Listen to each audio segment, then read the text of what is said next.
let's go to the regions, where locals are rallying against the Labour government's renewables agenda after a new IPA report found that Australia could lose 1/3 of its productive agricultural land to solar panels, wind farms and transmission infrastructure as we crash headlong to net zero.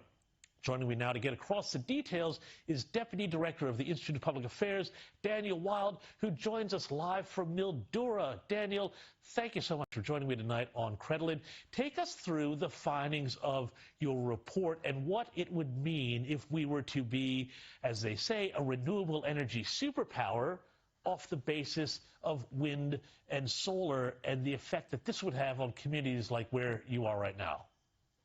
Well, James, great to be with you. And as you identified, our research that you reported on today in the Daily Telegraph and across the nation is that under the net zero energy superpower that this government is pursuing, we would as a nation lose up to 1/3 of our prime agricultural farmland. And it's communities like here in Mildura, and today we've also been across the border in Renmark and Berry talking to locals about what this will mean, that are going to be suffering the consequences of this, and the issues will be profound.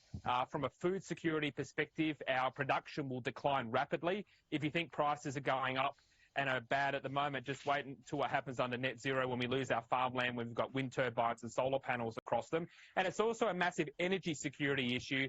As you know, James, about 90% of the minerals and rare earths that you need to construct wind turbines and solar panels are imported from China.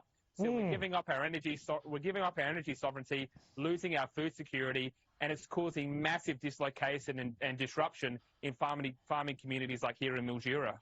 All while getting the CCP rich, Daniel. Now, tell me, how do the locals in places like Mildura, who have you spoken to? What are they saying when you speak to them? And how are the politics of this playing out? Well, James, they're revolting.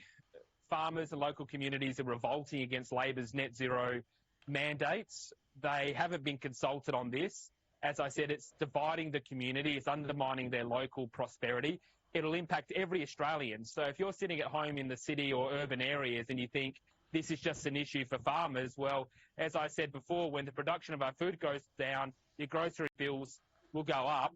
And James, this is very similar. I was on this program back in June of this year in Western Australia talking about the Aboriginal cultural heritage laws in Western Australia.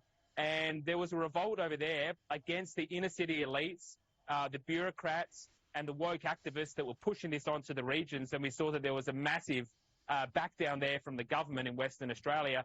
I'm getting a sense that something very similar now is building across regional communities such as where we are. They're seething in anger.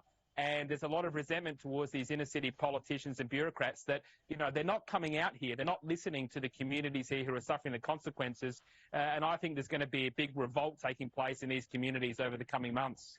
You know, Daniel, here I'm often, and I think you probably are too, and a lot of people on this network are accused of being culture warriors and so on. But it seems to me that so much of what's happening here with things like this, and you mentioned heritage laws, this is really where the forefront of the culture war is, because, you know, people in the inner cities who are dominated by Greens electorates, Greens voters, they don't understand what's happening, where their food comes from, how their economy works, and decide that they can impose their urban culture around the rest of the country. Is this an element, I think, of it that people are just sick of being told what to do by, you know, Greens sympathizing and Labour that's being pulled by the Greens to the left, folks in the cities? I think that's a very astute observation, James, and that's exactly what's happening. There's no wind turbines in Warringah. They're just shunting it out to these communities, the solar panels and the wind turbines. Not only do they spoil the landscape, but it's all those economic and social issues that we've just discussed. I think there was a lot of that at play in the Voice referendum, which was a revolt against the inner city elites. They're out of touch.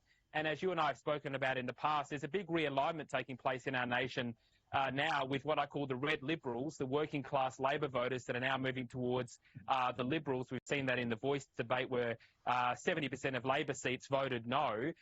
So there's a message being sent from the outer suburbs and the regions to the inner cities that they want to stop that encroachment taking place on their way of life, on their culture. You know, when you come out to a regional community out here, they're proud of what they have. The streets are well maintained, the parks look nice. There's only ever one flag in the square, and that's the Australian flag, because they're proud of it.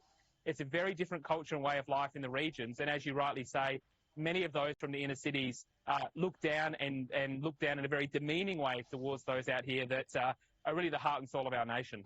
Well, I'm looking forward to taking a big tour of the regions over the Christmas break. Thank you so much, Daniel, for telling us what's happening out there. It sounds absolutely fascinating and like it's going to set up the next election in a really interesting way. Daniel Wells from the IPA, thanks so much for joining us from Mildura.